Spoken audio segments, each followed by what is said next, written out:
एक आश्रम में गुरु अपने शिष्यों को शस्त्र विद्या सिखाया करते थे। उनमें से एक शिष्य अत्यंत चतुर था।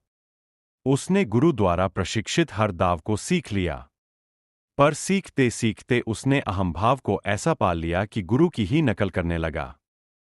गुरु की तरह ही चलना, बोलना, उपदेश देना, खाना, व्यवहार करना। इस तरह उसने धीरे धीरे आश्रम में अपनी पैठ बनानी शुरू कर दी। सबको जताने लगा कि मैं गुरु से भी श्रेष्ठ हो गया हूं। ऐसे में गुरु पर संदेह करने वाले कुछ कच्चे अनुयायी उसके चेले बन गए। इससे उसके हौसले और अधिक बुलंद और बिंदास होते चले गए। आश्रम में रहते हुए लगातार गलतियां करना, नियम भंग करना, अनुचित व्यवहार करना, ये सब वह खुल्लम खुल्ला करने लगा। इसलिए अब उसकी शिकायतें गुरु के पास पहुंचने लगीं। लेकिन गुरु ने सीधे कोई प्रतिक्रिया नहीं दी।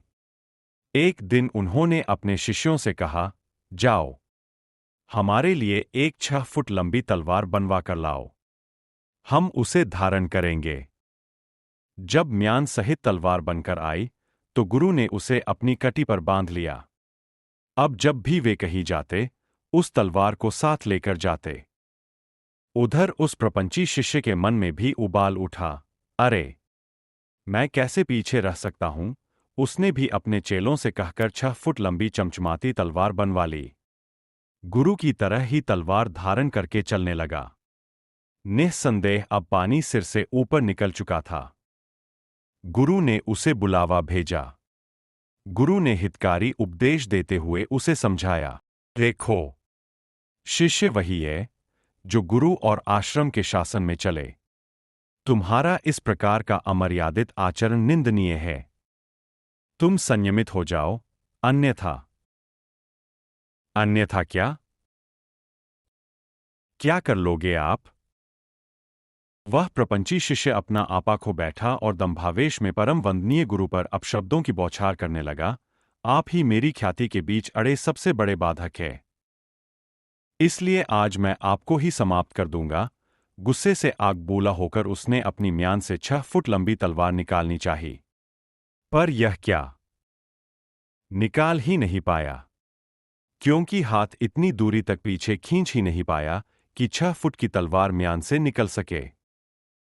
पर उधर गुरुदेव ने झट अपनी तलवार बाहर खींच निकाली और शिष्य की गर्दन पर रख दी। यह कैसे संभव हुआ? क्योंकि उनकी केवल म्यान 6 फुट लंबी थी, पर उसमें स्थित तलवार साधारण आकार की थी।